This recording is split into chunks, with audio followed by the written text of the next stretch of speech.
अस्सलाम वालेकुम students viewers, कैसे हैं आप लोग? खैरियत से हैं? My name is Mohammad Waqas Ansar and you are watching my YouTube channel structure of grammar.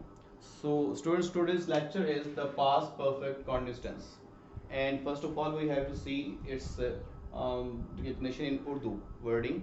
So in Urdu we can say दौरानिया या ड्यूरेशन के बयान करने के साथ साथ जुमले के आखिर में रहा था, रही थी या रहे थे वगैरह इस्तेमाल होता है.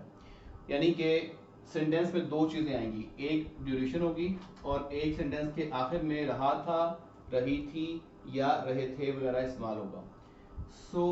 ये क्यों मैं इससे इतनी डिटेल में बता रहा हूँ, क्योंकि इससे मिलता जुलता एक और टेंस है उर्दू में पहचान के लिहाज से, जिसमें रहा था, रही थी या रहे थे आता है, और वो है पास्ट कॉन्टिन्यूस टेंस. डिफरेंस क्या है कि उसमें दौरानिया या ड्यूरेशन नहीं इस्तेमाल होता, जबकि पास परफेक्ट कॉन्टिन्यूस में ये ड्यूरेशन आता है. एग्जांपल्स देखते हैं. बच्चा शाम से रो रहा था, तो इसमें ये शाम से है, ये इसकी ड्यूरेशन है, और रो रहा था, रही थी वगैरह इस तरह से ये एंड पे आएगा. तो ये एक निशानी है कि ये परफेक्ट कॉन्टिन्यूस है. तो इसको आपने कंफ्यूज नहीं करना.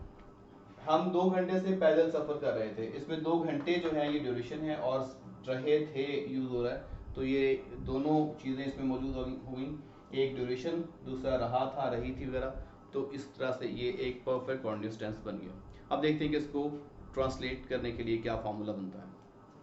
अब हम देखते हैं जी अफर्मेटिव सेंटेंसेस. अफर्मेटिव मतलब मुस्बत जुमले. तो मुस्बत जुमले का फार्मूला जो है वो आपके सामने, कि सब्जेक्ट होगा और सब्जेक्ट के साथ हैड बीन आ जाएगा. हैड बीन के पास वर्ब फर्स्ट फॉर्म, फिर उसके बाद ऑब्जेक्ट, समटाइम्स ऑब्जेक्ट होता है, समटाइम मिसिंग होता है, फिर उसके बाद सिंस या फॉर, और उसके बाद ड्यूरेशन. इससे पहले कि मैं कोई सेंटेंस उर्दू से इंग्लिश में ट्रांसलेट करूं, मैं आपको ये सिंस या फॉर जो है इसका यूजेज जो है वो उसको हम देखते हैं, डिस्कस करते हैं. सिंस कब यूज करते हैं और फॉर कब यूज करते हैं. फॉर जो है इसके लिए आप देखें कि वक्त के जो यूनिट्स होते हैं, अगर वक्त अपने यूनिट्स के साथ बयान किया जाए, ड्यूरेशन में यूनिट का इस्तेमाल किया जाए, टाइम का यूनिट यूज हुआ हो, जैसे कि टाइम का यूनिट क्या है, सेकंड है, मिनट है, उसके बाद फिर और है, उसके बाद उससे बिगर यूनिट देख लेते हैं तो वो क्या बन जाएगा, day, then week, month and so on, year, decade, century, whatever.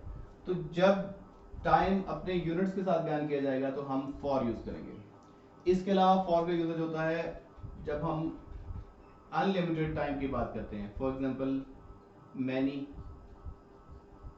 Several. तो ये इनडेफिनेट टाइम है.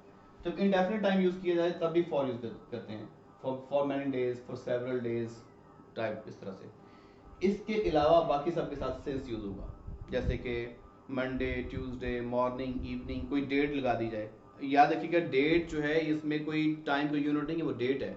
ऐसे ही अगर हम क्लॉक की बात करते हैं, 5:30, 5 o'clock वगैरह वगैरह, तो ये भी इसमें कोई यूनिट यूज़ नहीं हुआ, ये टाइम डायरेक्टली इस्तेमाल हो रहा है. जब टाइम डायरेक्टली इस्तेमाल होगा, और कल से, परसों से, अगर यूँ इस्तेमाल हो, मंगल से, जुमेरात से, 1980 से, तो ये इन सब के साथ सिंस आएगा. हाँ, जब 10 साल से, तो ये देखें 10 years, 2 मिनट से, 5 सेकंड से, वगैरह वगैरह कुछ भी. तो जब यूनिट के साथ टाइम आएगा तो फिर हम फॉर यूज़ करेंगे. इसके अलावा जब इनडेफिनेट टाइम आएगा तो भी हम फॉर यूज़ करेंगे. तो अब हम देखते हैं कि इसको एक सेंटेंस लेते हैं, उसको इंग्लिश में ट्रांसलेट करते हैं.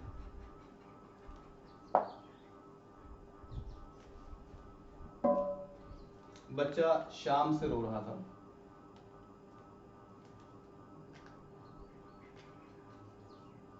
द चाइल्ड हैड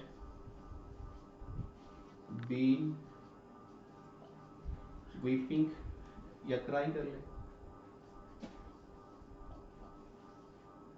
शाम आ गई तो ये क्या हो जाएगा, सिंस. इवनिंग, मैं सेंटेंस ऊपर लिख देता हूँ. बच्चा शाम से रो रहा था.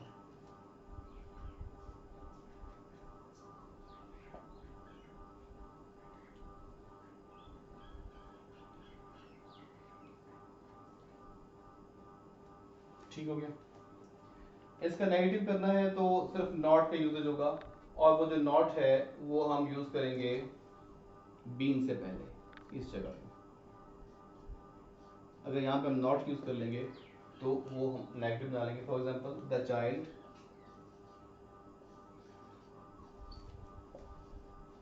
हैड नॉट बीन क्राइंग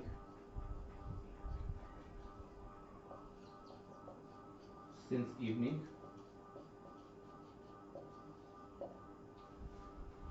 और इसी तरीके से अगर हम चाहते हैं कि ये इंट्रोगेटिव बनाना है तो ये हैड जो है हेल्पिंग वर्ब ये स्टार्ट में चला जाएगा। हैड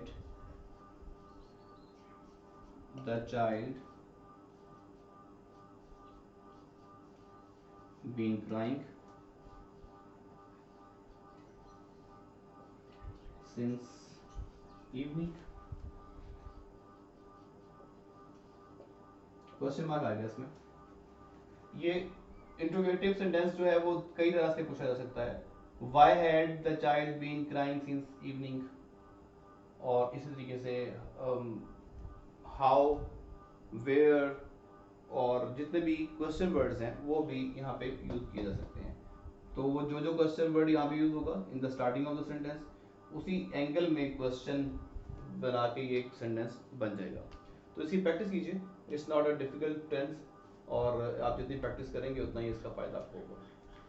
फिर भी अगर आपको कोई बात नहीं समझ आई तो आप कमेंट बॉक्स में ज़रूर पूछिएगा, इंशाल्लाह आपके क्वेश्चन का आंसर दिया जाएगा। आई होप आपको आज की वीडियो का फ़ायदा हुआ होगा।